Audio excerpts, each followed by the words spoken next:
Depois do Tribunal de Justiça de Minas Gerais absolver um homem de 35 anos acusado de estupro de vulnerável de uma menina de 12 anos, muitos se interessam em ler o voto dos desembargadores que votaram pela absolvição, claro. Pelo menos um deles fez uso de inteligências artificiais para acharam que não dava para piorar? Dá para piorar, né? Bora falar sobre isso agora. Coragem. Aquela banca,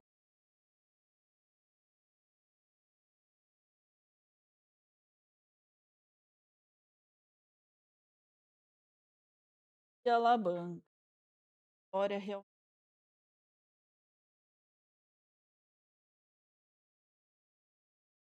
é uma história escabrosa. Eu não vou ter tempo de comentar tudo que eu queria comentar sobre esse caso aqui. Mas vamos falar sobre a mais nova descoberta, o de IA, além de tudo, numa decisão escabrosa dessa, né? Você vai ter 2 chances, né, Ana. A gente vai falar disso agora e a Dai vai falar um pouco mais sobre isso, sobre as acusações que recaem sobre um dos desembargadores, mas isso vai ficar para outro corte. Por enquanto vamos dar uma introdução, já que é a primeira vez que a gente está falando sobre esse caso aqui no Meteoro.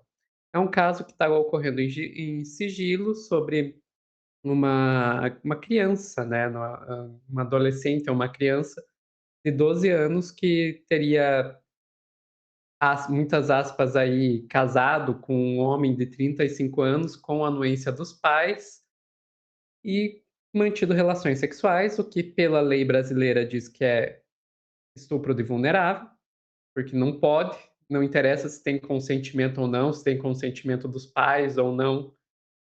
Se tratando aí de uma pessoa menor de 14 anos, não tem idade para ter consentimento, mas que o homem de 35 anos acusado aí de estupro de vulnerável foi absolvido por 2 votos a 1. Antes de falar sobre como foi escrita a decisão, acho que vale falar um pouquinho sobre a decisão em si. Como é que se explica, sendo que está claríssimo na lei que não existe consentimento para menores de 14 anos, como que se explica essa decisão? A desembargadora, que foi a única pessoa que votou a favor da prisão, foi na Globo News tentar explicar a decisão de seus colegas. Essa decisão do tribunal, porque, pelo que a gente entende, o Código Penal é muito claro, né? Não existe nem com consentimento, nem anuência da família ou da própria criança, qualquer tipo de vínculo afetivo com maior, né?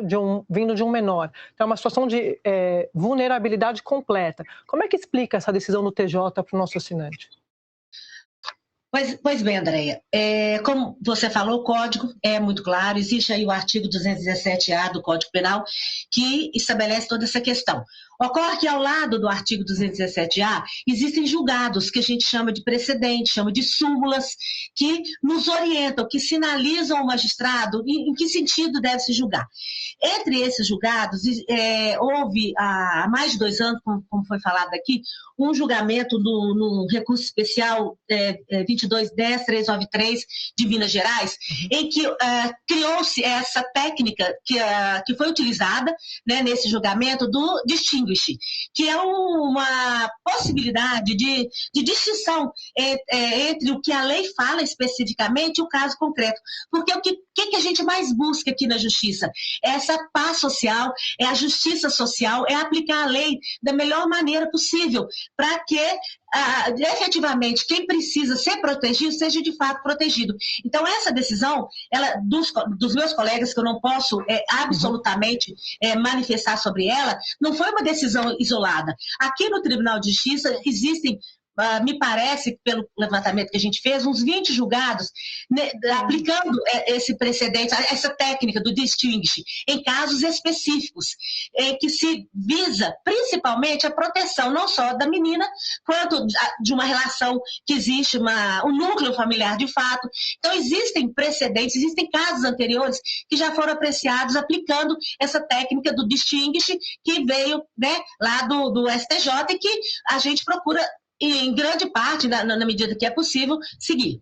Mas a senhora não entendeu dessa forma, porque foi o único voto contrário. A senhora pode explicar o voto da senhora, por favor? O que está no meu voto já foi, acho que, muito divulgado, que eu entendo, né? E, como eu falei, existem alguns requisitos dentro do Distinguish que a gente aplica. Eu já votei aplicando o Distinguish em outros casos, não como relator, mas como revisor ou como vogal, seguindo alguns requisitos. Então, nesse caso, eu, isoladamente, entendi que não tinha os requisitos que eu achava que eu deveria seguir. Não quer dizer que os meus colegas não aplicaram a legislação, a técnica de maneira correta, em absoluto. Eu posso falar isso, são colegas extremamente cuidadosos, respeitados. O próprio Tribunal de Justiça de Minas, a gente sabe, é um tribunal conservador que busca seguir toda essa linha de proteção às mulheres e às meninas, mas nesse caso específico, eu entendi de forma divergente, o que é muito salutar, o que é muito saudável, o que acontece com muita frequência nos julgados dos tribunais. Essa Ela a quantidade de pano, ela, assim, foi um lote Pra de mim foi a pano gota para d'água, passar, sabe. sabe. Dizer que foi um voto pela paz social, votar para que um homem de 35 anos possa realizar estupro de vulnerável contra uma menina de 12 é a paz social. E ela estava quase que se desculpando por ter votado contra. Eu achei incrível. Ela estava quase que se desculpando, só faltou ela dizer: "Não, desculpa, eu deveria ter votado junto com eles", sabe. Foi uma coisa, eu quase que olho para ela e digo: senhora desembargadora, se você estiver sob ameaça, pisque 2 vezes bem rápido", sabe. Porque, enfim. Mas consegue ficar pior? Consegue, Ana. Consegue ficar pior do que isso. Porque o Otávio Guedes teve acesso ao acordão e revelou que, eh, foi citado que como parte da decisão, o fato de que a menina de 12 anos não era mais virgem. Eu li o acórdão, Júlia. O acórdão faz menções a se a menina era virgem ou não, se ela tinha relacionamentos anteriores ou não, e tinha. Porque Enquanto aí a lei não valeria. Está escrito na lei que se ela não fosse virgem, por ter menos de 14 anos, é ok, está liberado. É isso que eles estavam dizendo, Otávio? eles levaram em consideração isso. Enquanto para o homem, eles levaram em consideração que ele tinha baixa escolaridade, então não sabia que o que ele estava fazendo era fora da lei. Ou seja, no meu entender, isso é uma forma de você culpar a vítima. Você concorda comigo? Ou seja, o homem maior de idade não sabe que o que ele está fazendo é crime. Então, portanto, não pode ser condenado. Mas uma menina de 13 anos, veja só, ela não é mais virgem. Eu fiquei mais estarrecido com esta passagem do que, quer dizer, tudo é estarrecedor, né? Não dá para você fazer ali uma quantificação, um parâmetro do que tudo para mim é muito, muito estarrecedor. Aliás, eu li o acórdão. Conseguiu piorar. Conseguiu piorar. Daí, Ana, a gente fica pensando: "Nossa, uma decisão tão esdrúxula quanto essa". Aí vem a gota d'água. Foi escrita por IA. Foi escrita por IA. Vamos lá para o pelo menos um dos votos, né, o voto do senhor Magid Noif Lawar, que é um dos desembargadores que votou aí pela absolvição. Ele esqueceu um prompt, pra IA que escreveu o voto, como dentro da sua decisão. Então vamos lá para o núcleo: desembargador de Minas Gerais esquece prompt de IA em decisão que absolveu homem por estupro de criança. Vamos aqui, ó, o que eles encontraram. Isso aqui estava no voto dele. Não obs não, cadê? Onde é que está o prompt? Perdi a parte aqui. Aqui, ó. Estava na decisão dele. agora melhore a exposição e fundamentação desse parágrafo. E daí a IA tem aqui como era o parágrafo antes e como era o parágrafo depois. Os 2 estavam, como parte do voto. Então, ele leu o parágrafo, pediu: "Não, melhora isso aqui", e a IA escreveu abaixo de volta. Eh, Isso é um problema, Ana? É um problema independente do que você acha sobre as IAs, porque legalmente ele não poderia fazer isso por uma razão bem simples. Por se tratar de um caso que envolve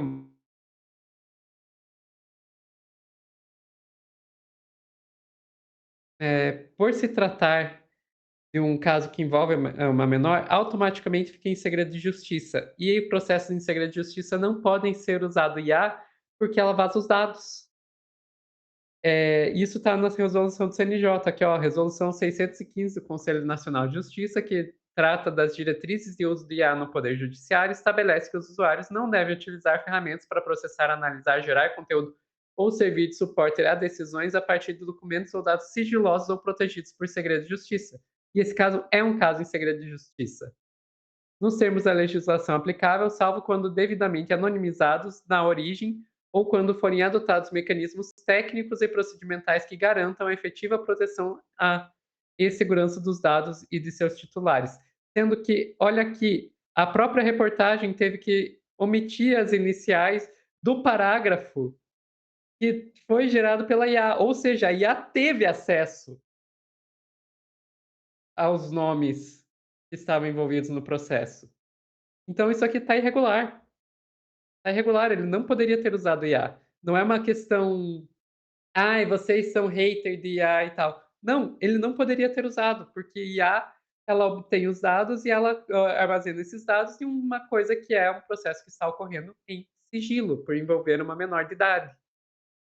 Então, Ana, quanto mais mexe, pior que fica esse caso, sabe. O caso em si já é um caso terrível. Você tem claro, evidente no nosso Código Penal que não pode um homem de 35 anos ter relações sexuais com uma menina de 12, independente do que ela diga ou do que a família dela diga.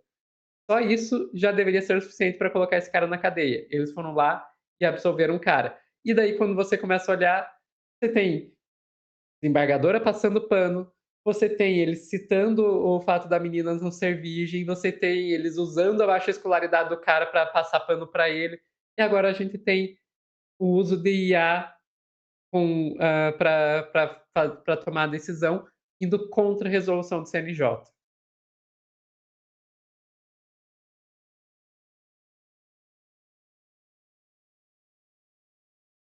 Até amanhã. Ando.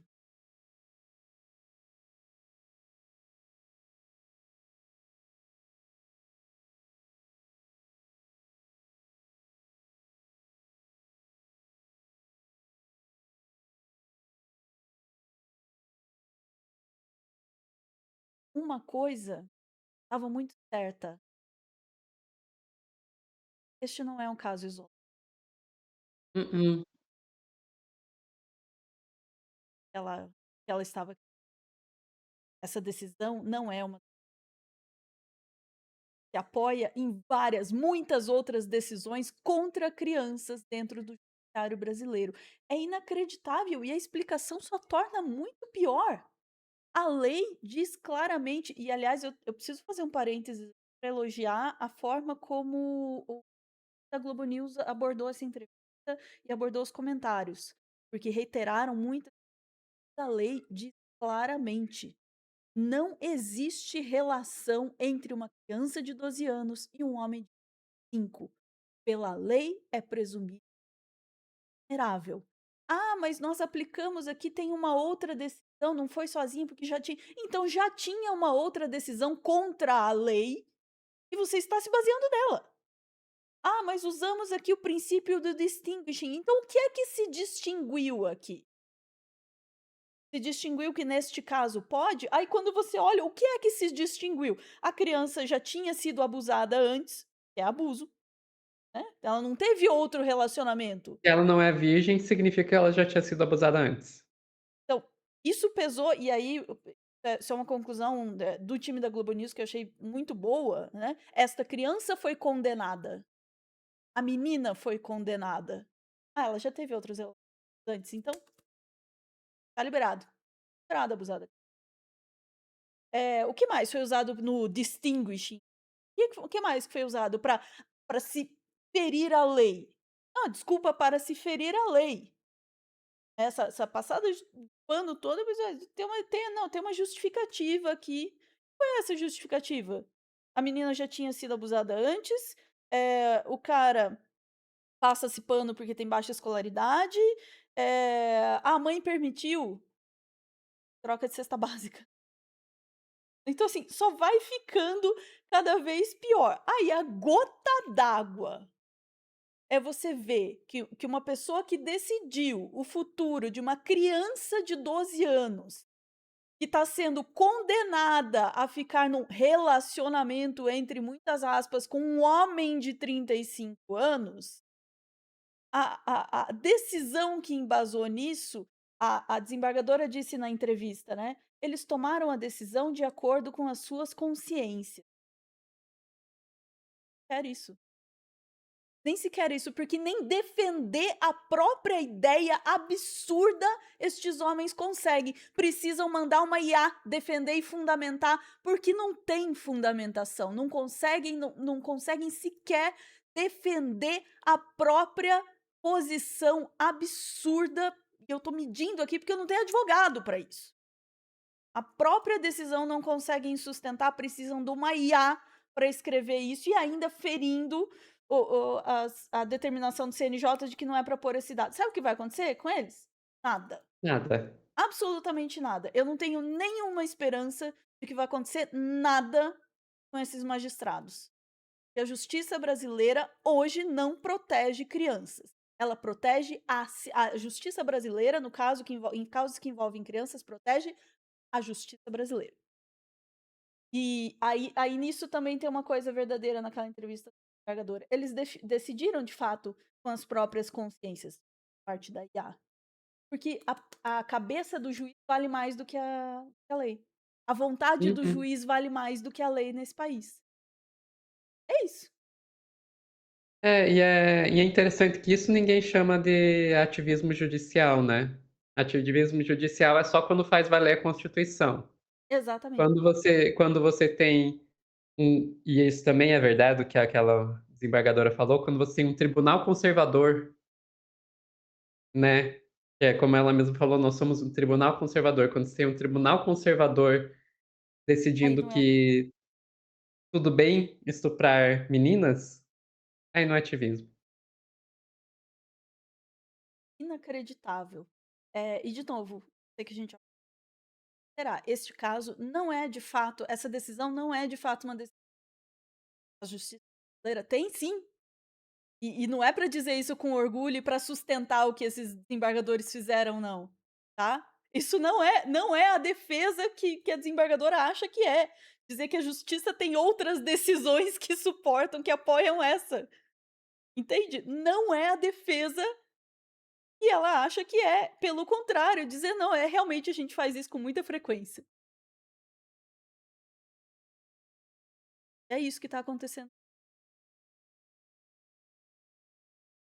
Vou guardar o resto dos comentários para o próximo corte, porque a gente já passou e eu já me estressei além da conta com isso. Mas de fato, toda indignação é pouca para esse caso.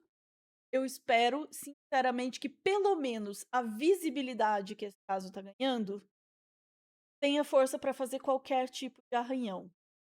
Porque as pessoas que estão de fato tentando proteger as crianças no sistema judiciário brasileiro hoje não estão conseguindo.